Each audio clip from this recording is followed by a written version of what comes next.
Bon, messieurs, dames, je vais prendre la relève de mon collègue, le professeur Jiménez Roche, en parlant encore du crédit.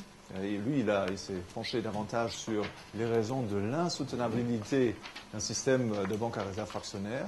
Tandis que moi, je vais donc aborder la question d'un point de vue un peu plus général, en soulevant la question donc, du crédit, du bon crédit et du mauvais crédit, d'où donc l'intitulé de cette leçon, crédit malin, crédit benin. Alors aujourd'hui, si on regarde ce qui s'est passé depuis quelques années, grosso modo, on a essayé de résoudre une crise qui résulte d'un excès de dette en créant davantage de dettes. Même si on ne comprend pas beaucoup de l'économie, même si on a fait juste l'histoire de l'art ou autre discipline élevant, on comprend, il y a quelque chose qui cloche, ça peut mal marcher. Et effectivement, cette réaction du gouvernement était presque un mécanisme, c'est un automatisme, puisque c'est toute la sagesse de la science économique contemporaine majoritaire, donc le mainstream, que la source de la création de richesse est à voir dans les dépenses monétaires. Et donc plus élevées sont les dépenses monétaires, mieux roule en fait la machine de l'économie. Et pour augmenter donc les dépenses monétaires, donc augmenter les dépenses monétaires est a priori censé à faire mieux fonctionner l'économie. C'est vrai, dans le pire des cas, on peut créer un peu d'inflation, mais dans l'alternative est bien pire encore, parce que si on maintient pas les dépenses monétaires à leur niveau présent, ou si on ne cherche pas à les augmenter au moins lentement, on risque un effondrement, on risque un processus déflationniste qui pourrait se renforcer. Donc on peut tomber dans une spirale déflationniste et disparaître dans un néant, dans un trou noir économique. C'est un peu ça. D'où donc l'idée de maintenir la dépense globale, donc la demande globale, dans la terminologie keynésienne, à un niveau stable, voire même de l'augmenter. Et le moyen privilégié de le faire, c'est donc d'augmenter la masse monétaire. Et la masse monétaire, depuis 150 ans à peu près, ou entre-temps ça fait 170 ans en Europe, s'augmente donc de manière rémunérée, c'est-à-dire en octroyant des crédits. C'était la grande réforme du système bancaire anglais de 1844, le Peel's Act, qui a entériné ce principe. Donc, depuis lors, lorsque les banques centrales créent du crédit, ou créent de la monnaie, elles créent cette monnaie en octroyant un crédit. Auparavant, elles ne l'ont pas toujours fait. Auparavant, elles ont souvent simplement créé des billets et les ont transmis directement au ministère des Finances ou au prince directement. Ils pouvaient donc les dépenser. Pas de crédit, il y a simplement création de monnaie, mise à disposition gratuite, et on dépense. Il se peut qu'on va revenir sur ce modèle dans les années qui viennent. Mais pour le moment, donc, on a, depuis 170 ans à peu près, ce modèle-là. La monnaie se crée de manière onéreuse et mise à disposition sous la forme d'un crédit. D'où le phénomène que le souci d'augmenter ou maintenir les dépenses monétaires allait de pair avec une augmentation très importante du niveau des dettes, à savoir donc les crédits de l'État. Et puisque toute la sagesse de l'économie keynésienne, qui est donc malheureusement en termes sur le plan de la macroéconomie largement majoritaire, la seule opposition vient en fait des économistes autrichiens aujourd'hui. Quasiment, il y a encore un peu d'économie de l'offre, etc., mais ils sont disparus. Il est naturel qu'on ait eu recours à ce moyen et qu'on considère donc la dette comme une espèce de panacée, le crédit une panacée. Donc pour se sortir d'une crise économique, il faut avoir davantage de crédit, même si le problème qu'on confronte est un problème de dette. Or, lorsque nous regardons les études empiriques qui ont été menées à ce sujet, nous trouvons donc une chose, des résultats très intéressants. D'un côté, ce qu'on observe au cours du XXe siècle, tout au cours du XXe siècle, c'est une croissance surproportionnelle du secteur financier par rapport au reste de l'économie.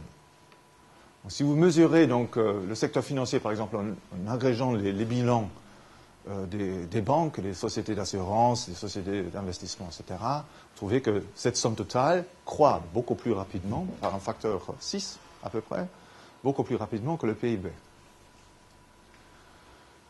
La taille moyenne d'une banque croît encore plus rapidement parce que simultanément à cette croissance surproportionnée du système financier dans son ensemble, il y a un processus de concentration qui s'opère en même temps. Donc la taille moyenne des banques flèche encore beaucoup plus rapidement.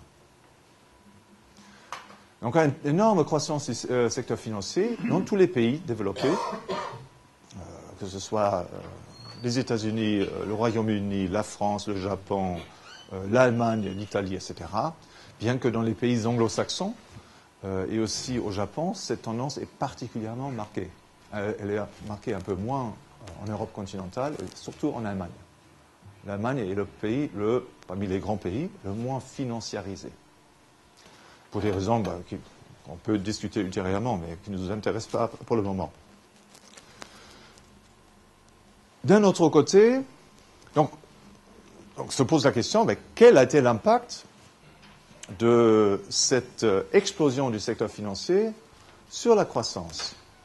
Dans quelle mesure est-ce que l'essor des banques, des intermédiaires financiers en général, a contribué à la croissance, à la création de richesses réelles? Et c'est donc ici qu'on confronte un autre résultat intéressant, à savoir qu'il y a un débat entre les spécialistes de ces études empiriques sur la question. Donc la moindre chose qu'on puisse dire, vu de l'extérieur, c'est qu'il n'y a pas une corrélation très forte, claire.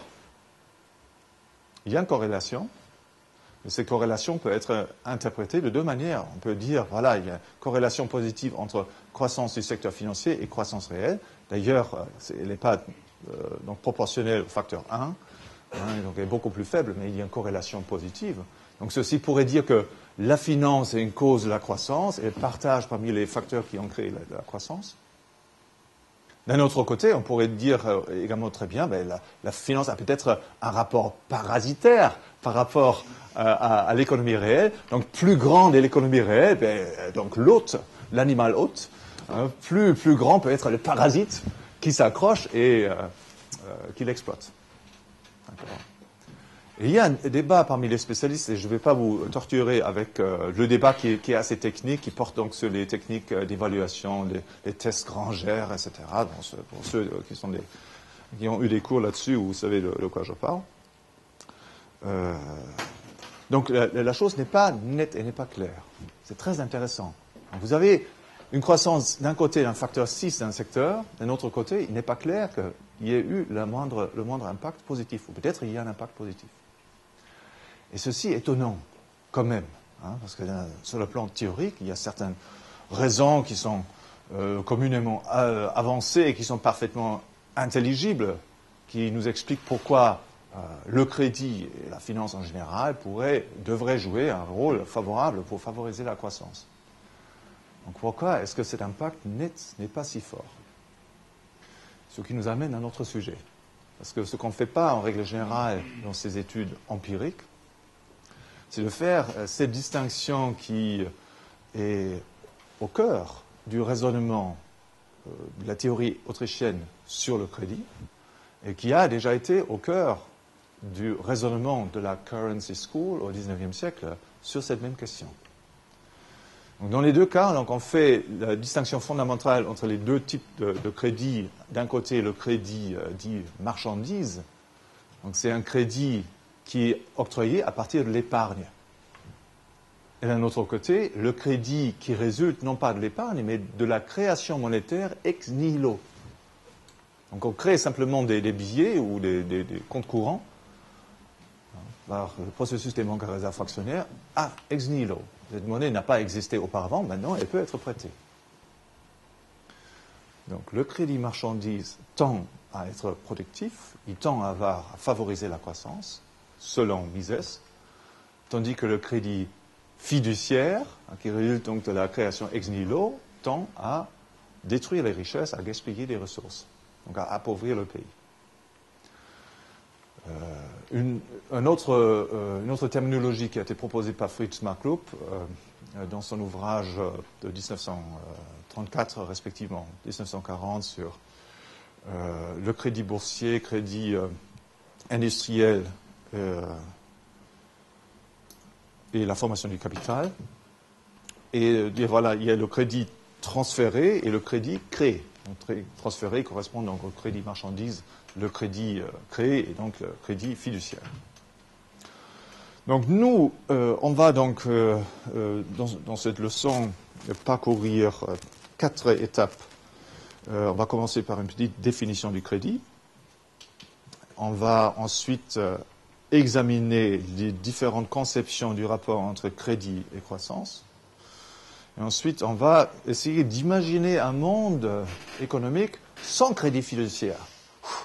C'est un peu la science-fiction, parce que on l'a, donc il est là. Mais quand même, donc il faudrait essayer d'imaginer ce monde sans crédit financier. Comment fonctionnerait une économie sans crédit fiduciaire? Est-ce qu'elle pourrait fonctionner?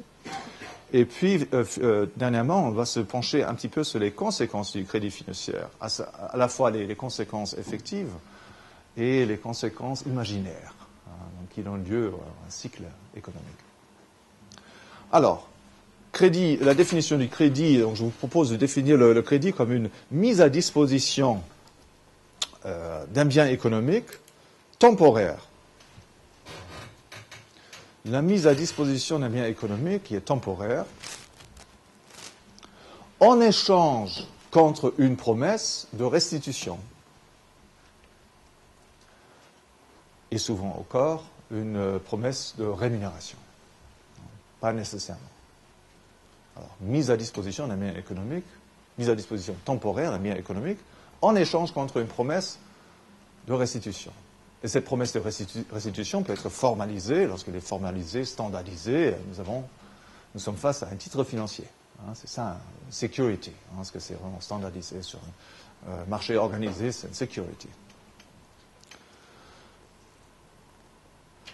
Le crédit peut avoir différentes formes. Pour juste évoquer 2 formes importantes en pratique, il y a le crédit commercial d'un côté, c'est donc le crédit qui se fait entre fournisseurs et clients. Le fournisseur livre une marchandise et n'est pas payé immédiatement. Donc, ça, c'est le standard. Donc, normalement, on paye à terme 2 mois plus tard, typiquement aujourd'hui en France. Donc, pendant les 2 mois, donc, le fournisseur qui livre donc, une marchandise, il est en droit donc, de réclamer un paiement. Lorsqu'il se patiente, il dit, voilà, tu vas me payer dans 2 mois. Et en fait, il octroie un crédit pendant 2 mois. Il met à disposition la somme qui autrement il aurait pu réclamer pendant 2 mois à son client. C'est une forme de crédit très important en pratique, parce que toutes les relations sont basées là-dessus, mais évidemment aucunement nécessaire au fonctionnement de l'économie. Par exemple, la grande alliance hanséatique, la Hanse, die Hanse, que vous connaissez peut-être par vos cours d'histoire-géographie, qui a existé entre le XIIe siècle et le XVIIe siècle, donc pendant 500 ans, un demi-millénaire. Dans la Hanse, il était interdit d'utiliser les crédits, même les crédits commerciaux. Donc tous les paiements se sont faits au comptant ou par compensation. Donc c'est très bien possible d'avoir un réseau économique très important, un réseau commercial très important, qui n'utilise pas ce type de crédit. Mais en pratique, c'est aujourd'hui, et depuis quelques siècles déjà, une forme de crédit très important en pratique, bien que son volume global, par rapport à tous les autres crédits, reste faible.